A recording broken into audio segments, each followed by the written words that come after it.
வணக்கம் ஃப்ரெண்ட்ஸ். இந்த வீடியோவில் பார்த்தீங்கன்னா 12th ஹிஸ்ட்ரி நச்சு 40 கொஸ்டின் அண்ட் ஆன்சரில் யூனிட் 6 தேசியவாத அரசியலில் வகுப்புவாதம் அப்படின்ற இந்த யூனிட்ல இருந்தால் நச்சு 40 கொஸ்டின் அண்ட் ஆன்சர் நாம் இப்போ பார்க்க போகிறோம். வீடியோவை ஸ்கிப் பண்ணாமல் முழுமையாக பாருங்கள், கட்டாயம் உங்களுக்கு யூஸ்ஃபுல்லாக இருக்கும். முதல் கொஸ்டின் பாருங்கள். பெரும்புரட்சி ஏற்பட்ட ஆண்டு 1857. பெரும்புரட்சி, பேரெழுச்சி இதெல்லாம் பார்த்தோம் அப்படின்னா 1857 எல்லாமே ஒரே பேர் தான், சரிங்களா? இரண்டாவது கொஸ்டின். ஆரிய சமாஜத்தின் மூலம் அரசியலில் இந்து மறுமலர்ச்சிக்கான குரல் ஒலிக்க தொடங்கியது என கூறியவர் யார் அப்படின்னா சர்வப்பள்ளி கோபால். ஆரிய சமாஜத்தின் மூலம் ஆரிய சமாஜத்தை தோற்றுவித்தவர் யார்? தயானந்தி சரஸ்வதி, சரிங்களா? தயானந்த சரஸ்வதி 1875 போல் தோற்றுவிப்பார். ஸோ அது தொடங்கிய பிறகு தான் இந்து மறுமலர்ச்சிக்கான குரல் ஒலிக்க தொடங்கியது அப்படின்னு சர்வப்பள்ளி கோபால் சொல்லியிருப்பாங்க. இது இந்துக்கள் பேஸ் பண்ணி சொன்னார். அதுவே அலிகார் இயக்கம் தொடங்கிய பிறகுதான் முஸ்லிம்களின் மறுமலர்ச்சிக்கான குரல் ஒலிக்க தொடங்கியது அப்படின்னு சொல்லி இதே சர்வப்பள்ளி கோபால் தான் சொல்லுவாங்க. நெக்ஸ்ட் மூன்றாவது கொஸ்டின் பார்க்கலாம் பாருங்க. பண்டைய மதங்களை புத்துயிர்ப்பு செய்வது, வலுப்படுத்தி உயர்த்துவதே இந்தியர்களின் முதற் பணியாகும் என கூறியவர் யார் அப்படின்னா அன்னிபெசன்ட் அம்மையார். பண்டைய மதங்களை புத்துயிர்ப்பு செய்து வலுப்படுத்தி உயர்த்துவதே இந்தியர்களின் முதற்பணி ஆகும் என கூறியவர் அன்னிபெசன்ட் அம்மையார். நான்காவது, இந்து முஸ்லிம் உறவில் விரிசலை ஏற்படுத்தியது வாஹாபி இயக்கம். இந்து முஸ்லிம் உறவில் விரிசலை ஏற்படுத்தியது வாஹாபி இயக்கம். நெக்ஸ்ட் ஐந்தாவது கொஸ்டின் பாருங்க. பிரித்தாலும், அதாவது டிவைடட் ஆஃப் எம்பைரியா என்பது நமதாக வேண்டும் என்று எழுதியவர் யார் அப்படின்னா எல்பின்ஸ்டன். பிரித்தாளுதல் என்பது நமதாக வேண்டும் என்று எழுதியவர் யார் அப்படின்னா எல்பின்ஸ்டன். நான் நிறைய வீடியோவில் சொல்லியிருப்பேன், ஆங்கிலேயர்களை பொறுத்த வரைக்கும் பிரித்தாளும் கொள்கையை பேஸ் பண்ணி தான் கடைசி வரைக்கும் நம்ம இந்தியாவில் சுரண்டி எடுத்துன்னு போனாங்க அப்படின்னு. ஓகே, நெக்ஸ்ட் ஆறாவது கொஸ்டின் பாருங்கள். தென்னிந்தியாவில் பெருங்கலகம் ஏற்பட்ட ஆண்டு 1882 எங்கன்னா சேலத்தில் நடைபெற்றிருக்கோம், சரிங்களா? தென்னிந்தியாவில் பெருங்கலகம் ஏற்பட்ட ஆண்டு 1882 சேலம். ஏழாவது, கௌராக்ஷுனி சபைகள் என்பது பசு பாதுகாப்பு சங்கங்கள், சரிங்களா? கௌராக்ஷுனி சபைகள் என்பது பசு பாதுகாப்பு சங்கங்கள். எட்டாவது, அலிகார் இயக்கத்தின் நிறுவனர் யார் அப்படின்னா சர் சையத் அகமது கான். அலிகார் இயக்கத்தின் நிறுவனர் சர் சையத் அகமது கான். ஒன்பதாவது பாருங்க. பஞ்சாப் இந்து சபையின் முதன்மை தகவல் தொடர்பாளராக இருந்தவர் யார் அப்படின்னா லால் சந்த். பஞ்சாப் இந்து சபையின் முதன்மை தகவல் தொடர்பாளராக இருந்தவர் லால் சந்த். பத்தாவது கொஸ்டின். முகலாயர் காலத்தில் அலுவலக மொழியாகவும் நீதிமன்ற மொழியாகவும் டேஸ் மொழி இருந்ததுன்னா பாரசீக மொழி. முகலாயர் காலத்தில் அலுவலக மொழியாகவும் நீதிமன்ற மொழியாகவும் பாரசீக மொழி இருந்தது. 11வது, கீழ்கண்ட கூற்றை கவனிக்கவும். கூற்று 1 பாருங்க, ரொம்ப ஒரு நல்ல கூற்று இது. இந்து முஸ்லிம் வகுப்புவாதம் நடுத்தர வகுப்புகளுக்கிடையே நடந்த மோதல்களின் விளைவே என்றார் ஜவஹர்லால் நேரு.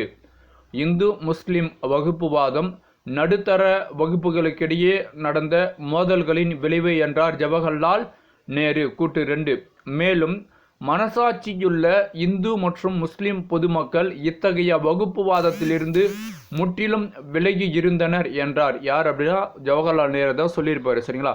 மனசாட்சி இருக்கக்கூடிய இந்து முஸ்லிம் பொதுமக்கள் இத்தகைய வகுப்புவாதத்திலிருந்து முற்றிலும் விலகியே இருந்தனர் என்றார். ஸோ கூற்று 1 கூற்று 2 சரி. நெக்ஸ்ட் 12வது பாருங்க. அனைத்து இந்திய முஸ்லிம் லீக்கின் உருவாக்கம் 1906 அக்டோபர் 1. அனைத்து இந்திய முஸ்லிம் லீக்கின் உருவாக்கம் 1906 அக்டோபர் 1. 13வது பாருங்க. மின்டோ மார்லி சட்டம் பேரரசு சட்டமன்றத்தில் அலுவலர் அல்லாத 27 உறுப்பினர்களில் டேஸ் இடங்களை முஸ்லிம்களுக்கு வழங்கியது அப்படின்னா 8 இடங்களை முஸ்லிம்களுக்கு வழங்கியது. மின்டோ மார்லி சீர்திருத்தம் எப்போ? 1909. அது கேர்ஃபுல்லாக தெரிஞ்சு வச்சுக்கோங்க. நெக்ஸ்ட் 14வது பாருங்க.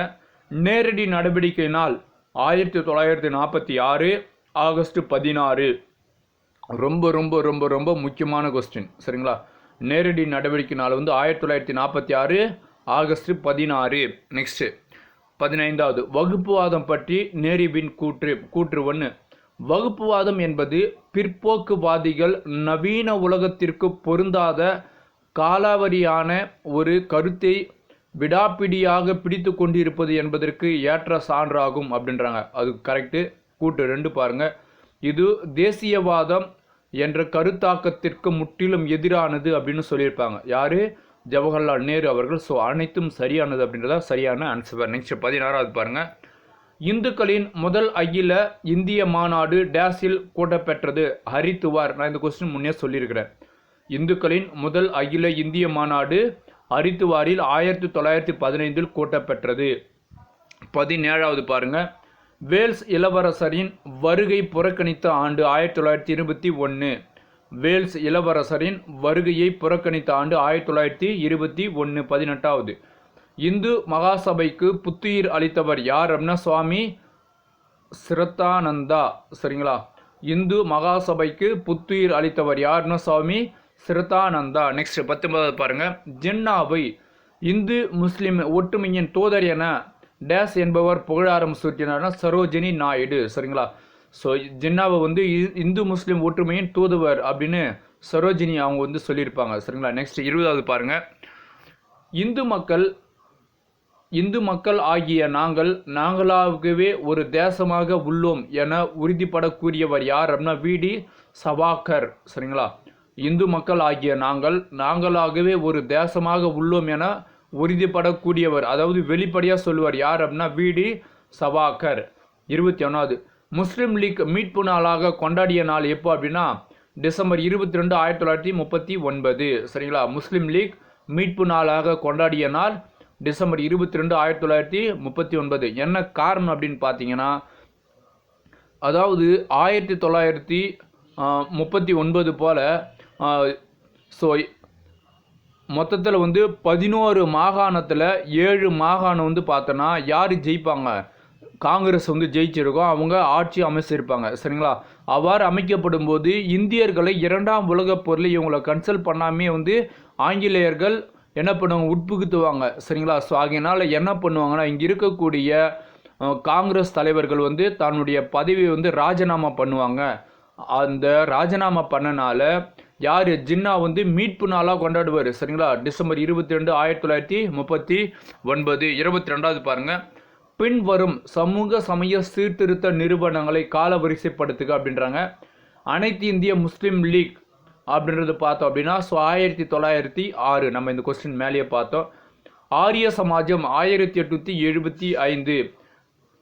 அனைத்திந்திய இந்து மகாசபை 1915. பஞ்சாப் இந்து சபை 1909. சரிங்களா? ஸோ இது சரியாக பாருங்கள். அனைத்து இந்திய முஸ்லீம் லீக் வந்து 1906. ஆரிய சமாஜம் 1875. அனைத்து இந்திய இந்து மகாசபை வந்து பார்த்தோன்னா 1915. பஞ்சாப் இந்து சபை 1909. அப்போது 2, 1, 4, 3 அப்படின்றத பார்த்தீங்கன்னா சரியான காலவரிசை. நெக்ஸ்ட் 23வது. லண்டன் பிரிவி கவுன்சில் இடம்பெற்ற முதல் இந்தியர் யார் அப்படின்னா சையத் அமீர் அலி. சரிங்களா? அதாவது லண்டன் பிரிவு கவுன்சில் இடம்பெற்ற முதல் இந்தியர் யார் அப்படின்னா சையத் அமீர் அலி. சரிங்களா? நெக்ஸ்ட் 24வது கூற்று. 1870 வங்காள அரசாங்க ஆணை இஸ்லாமிய தொழில் வல்லுநர் குழுக்களுக்கிடையே ஐயங்களை ஏற்படுத்தியது.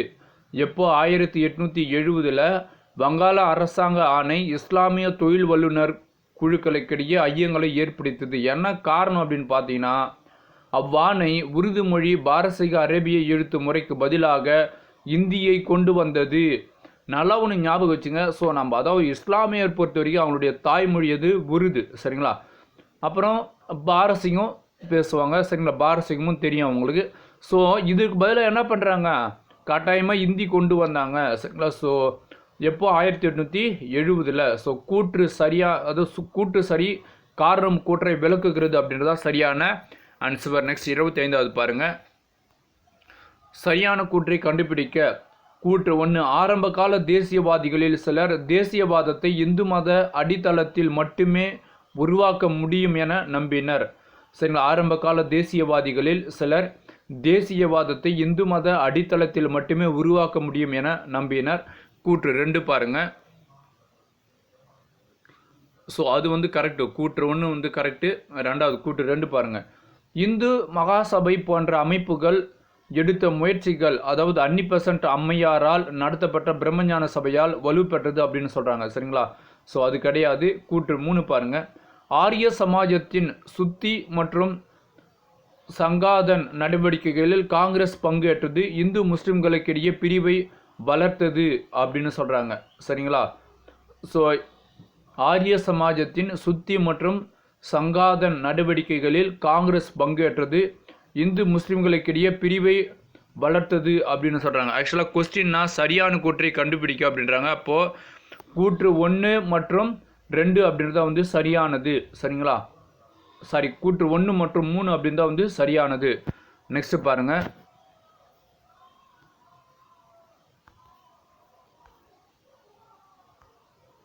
ஆக்சுவலாக இது பார்த்தோம் அப்படின்னா சரியான கூற்றை கண்டுபிடி. 25வது கொஸ்டின் ஃபஸ்ட்டு ஒன்று கரெக்டு. இந்து மகாசபை போன்ற அமைப்புகள் எடுத்த முயற்சிகள் 90% அம்மையாரால் நடத்தப்பட்ட பிரம்மஞான சபையால் வலுப்பெற்றது அப்படின்றாங்க. ஸோ அதுவும் வந்து கரெக்ட் மாதிரி தான் தெரியுது. ஆரிய சமாஜத்தின் சுத்தி மற்றும் சங்கதன், சுத்தி இயக்கம்னா தெரியும். அதாவது இந்து மதத்திலிருந்து வேறு இன்னொரு மதத்திற்கு மாறிந்தாங்க அப்படின்னா அவங்களுக்கு திரும்ப வந்து சுத்தி இயக்கத்தின் மூலம் திரும்ப தன்னுடைய பழைய சமயத்துக்கு வர வைக்கிறது தான் சுத்தி இயக்க நடவடிக்கைகளில் காங்கிரஸ் வந்து பங்கேற்றது இந்து முஸ்லிம்களுக்கிடையே பிரிவை வளர்த்தது அப்படின்னு சொல்கிறாங்க. சரிங்களா? ஸோ அப்போது இங்கே என்ன சொல்ல வராங்க அப்படின்னா 1 மற்றும் 3 அப்படின்றது ஆப்ஷன் வந்து சரி அப்படின்னு நான் கொடுத்துருக்குறேன். இது நான் செக் பண்ணிட்டு சொல்கிறேன் நான் திரும்ப. சரிங்களா? ஓகே. நெக்ஸ்ட் 26வது பாருங்கள். இரு நாடு கொள்கையை முதலில் கொண்டு வந்தவர் சர் வாசிர் ஆசன். இரு நாடு கொள்கையை முதலில் கொண்டு வந்தவர் யார் அப்படின்னா சர் வாசிர் ஆசன். 27வது. 1937 நடைபெற்ற தேர்தலில் காங்கிரஸ் வெற்றி பெற்றது 7 மாகாணங்கள். இப்போ தான் சொன்னேன். சரிங்களா? 1937 நடைபெற்ற தேர்தலில் காங்கிரஸ் வெற்றி பெற்றது 7 மாகாணங்கள். 28வது. காங்கிரஸ் ஆட்சி முடிவுக்கு வந்த நாளினை முஸ்லீம் லீக் மீட்பு நாளாக கொண்டாடியது 1939 டிசம்பர் 22. நெக்ஸ்ட் பொறுத்துக்க 29வது பாருங்கள். அன்னி-பெசன்ட் அப்படின்றது பார்த்தீங்கன்னா பிரம்மஞான சபை. சையத் அகமது கான் அப்படின்றது பார்த்தீங்கன்னா அலிகார் இயக்கம். கிலாபத் இயக்கம் வந்து அலி சகோதரர்கள். சுத்தி இயக்கம் வந்து தயானந்த சரஸ்வதி. ஸோ 3, 1, 4, 2 அப்படின்றது தான் சரியான ஆன்சர். 30வது. எப்பொழுது முஸ்லீம் லீக் நேரடி நடவடிக்கை நாளை அனுசரித்துனா ஆகஸ்ட் 16, 1946. 31வது பாருங்கள். பின் வரும் கூற்றை சரியானதை தேர்வு செய்க அப்படின்றாங்க. அலிகார் இயக்கத்தை தோற்றுவித்து சர் சையத் அகமது கான் தொடக்கத்தில் காங்கிரஸை ஆதரித்தார். ஆமாம், கரெக்டு தான். ஸ்டார்டிங்கில் வந்து காங்கிரஸ் ஆதரிப்பார். 1909 தோற்றுவிக்கப்பட்ட பஞ்சாப் இந்து சபையானது இந்து மத வகுப்பாத அரசியலுக்கு அடித்தளமிட்டதுன்றாங்க. ஸோ அதுவும் வந்து கரெக்டு தான். சரிங்களா? ஸோ கூற்று 1 மற்றும் 2 வந்து சரியானது. 32வது பாருங்கள். பேபல் பிரபுவிற்கு பின்னர் பதவியேற்றவர் மவுண்ட் பேட்டன். அதுவும் கரெக்டு. சரிங்களா? பேபல் பிரபுவுக்கு பின்னர் பதவியேற்றவர் யார் அப்படின்னா மவுண்ட் பேட்டன். 33வது கூற்று. பிரிட்டிஷ் அரசாங்கம் வகுப்புவாதத்தை வளர்க்கவும் பரப்பவும் பின்பற்றியது தனி தொகுதி கொள்கை ஆகும். ஆமாம். காரணம், மக்கள் 2 தனி தொகுதிகளாக பிரிக்கப்பட்டதால் வகுப்பாத அடிப்படையிலேயே வாக்களித்தனர் அப்படின்னு சொன்னாங்க. அதுவும் கரெக்டு தான். சரிங்களா? கூற்று சரி. காரணம் கூற்றை சரியாக விளக்குகிறது. நெக்ஸ்ட் 34வது பொறுத்துக்க பாருங்கள். இந்து மத மறுமலர்ச்சி பார்த்தோன்னா ஆரிய சமாஜம். சரிங்களா? இந்து மத மறுமலர்ச்சி ஆரிய சமாஜம். காலிப்பா பதவி ஒழிப்பு பார்த்தோம் அப்படின்னா 1924. லாலா லஜபதி ராய் அப்படின்றது பார்த்தோம் அப்படின்னா இந்து முஸ்லீம் மாகாணங்களாக பஞ்சாப் பிரித்தல். சரிங்களா? அதாவது பஞ்சாப் சிங்கம் என்று அழைக்கப்பட்டவர் யாருன்னா லாலா லஜபதி ராய். அப்படியே கூட ஞாபகம் வச்சலாம். ராஷ்டிரிய சுயசேவா சங்கம் அப்படின்றத பார்த்தோன்னா எம்எஸ் கோல்வாக்கர். சரிங்களா? எம்எஸ் கோல்வாக்கர். அப்போது 2, 3, 4, 1 அப்படின்றத சரியான ஆன்சர். 35வது பாருங்கள். கொள்ளையடிப்பதை பொறுத்த மட்டில் நாம் உண்மையாகவே நாதிர்ஷாவை மிஞ்சிவிட்டோம் என்று எழுதியவர் யார் அப்படின்னா எல்பின்ஸ்டன். இந்திய புள்ளியியலின் தந்தை யார் அப்படின்னா மகளனோபிஸ். இந்திய புள்ளியியலின் தந்தை மகளனோபிஸ். 37வது பாருங்கள். திட்டக்குழுவின் முதல் தலைவர் ஜவஹர்லால் நேரு. திட்டக்குழுவின் முதல் தலைவர் ஜவஹர்லால் நேரு. இந்தியாவில் திட்ட விடுமுறை அளிக்கப்பட்ட ஆண்டு 1966 to 69. இந்தியாவில் திட்ட விடுமுறை அளிக்கப்பட்ட ஆண்டு 1966 to 69. உலகின் மிக பழமையான பங்கு சந்தை எது அப்படின்னா மும்பை பங்கு சந்தை. உலகின் மிக பழமையான பங்கு சந்தை எது அப்படின்னா மும்பை பங்கு சந்தை. 40வது, வெண்மை புரட்சியின் தந்தை யார் அப்படின்னா வர்கீஸ் குரியன். வெண்மை புரட்சியின் தந்தை என அழைக்கப்படுபவர் வர்கீஸ் குரியன். ஸோ இந்த 25வது கொஸ்டின் பார்த்தோம் அப்படின்னா கூற்று 1, ஆரம்பகால தேசியவாதிகளில் சிலர் தேசியவாதத்தை இந்து மத அடித்தளத்தில் மட்டுமே உருவாக்க முடியும் என நம்பினர். அது கரெக்டு, சரிங்களா. கூற்று 2 பாருங்கள், இந்து மகாசபை போன்ற அமைப்புகள் எடுத்த முயற்சிகள் அன்னி அம்மையாரால் நடத்தப்பட்ட பிரம்மஞான சபையால் வலுப்பெற்றது அப்படின்னு சொல்கிறாங்க. அது தவறு, சரிங்களா. அது கிடையாது. கூற்று 2 தவறு. கூற்று 3, ஆரிய சமாஜத்தின் சுத்தி மற்றும் சங்காத நடவடிக்கைகளில் காங்கிரஸ் பங்கேற்றது, இதனால் இந்து முஸ்லீம்களுக்கிடையே பிரிவை வளர்த்தது அப்படின்னு சொல்கிறாங்க. ஆமாம், சரிங்களா. ஸோ ஆரிய சமாஜம் நான் இப்போ தான் சொன்னேன், அதாவது சுத்தி இயக்கம், சங்காதன், சரிங்களா. இதெல்லாம் பார்த்தோம் அப்படின்னா ஒரு சமயத்திலிருந்து மற்றொரு, அதாவது குறிப்பாக அப்போ 2 சமயம் தான். ஒன்று இந்து, இன்னொன்று முஸ்லீம், சரிங்களா. இந்துவிலிருந்து முஸ்லீமுக்கு போனவங்களும் இந்துவிலிருந்து கிறிஸ்டினா மாறினவங்களும் திரும்ப தன்னுடைய பழைய சமயத்துக்கு வர்றதை சுத்தி இயக்கம். யார் யூஸ் பண்ணுவார், அதை யார் ஃபாலோ பண்ணுவார், அதுனா தயானந்த சரஸ்வதி ஃபாலோ பண்ணுவார், சரிங்களா. ஸோ இதுமாரி பண்ணது பார்த்தோம் அப்படின்னா காங்கிரஸும் இதில் பங்கு பெற்றது, இதனால் இந்து முஸ்லீம்களுக்கிடையே பிரிவை வளர்த்தது அப்படின்னு சொல்கிறாங்க, சரிங்களா. அப்போது கூற்று 1 மற்றும் 3 அப்படின்றத சரியானது, கூற்று 2 தவறானது. ஓகேங்களா, இதோட புரியுதா இது? ஓகே ஃப்ரெண்ட்ஸ், அவ்வளோதான். பார்த்தீங்க அப்படின்னா இந்த யூனிட்லேருந்து நச்சின 40 கொஸ்டின் அண்ட் ஆன்சர். இந்த வீடியோ உங்களுக்கு பிடிச்சிருக்கு நான் நம்புகிறேன். இந்த வீடியோ உங்களுக்கு பிடிச்சிருந்தா மறக்காமல் லைக் பண்ணுங்கள். இந்த வீடியோ பற்றின தகவலை கீழே கமெண்ட் பண்ண உங்களுடைய ஃப்ரெண்ட்ஸுக்கு ஷேர் பண்ணுங்கள். இது வரைக்கும் நம்முடைய லோக்கல் தமிழ் TNPSC ஷார்ட்கட் சேனலை சப்ஸ்கிரைப் பண்ணாதவங்க ப்ளீஸ் சப்ஸ்கிரைப் பண்ணிக்கங்க. அப்படியே பக்கத்தில் இருக்கக்கூடிய பெல் சிம்பிள் ஒரு கிளிக் பண்ணி வச்சுக்கோங்க. இந்த வீடியோ பார்த்ததற்கு நன்றி. அடுத்து ஒரு வீடியோவில் சந்திப்போம். நன்றி.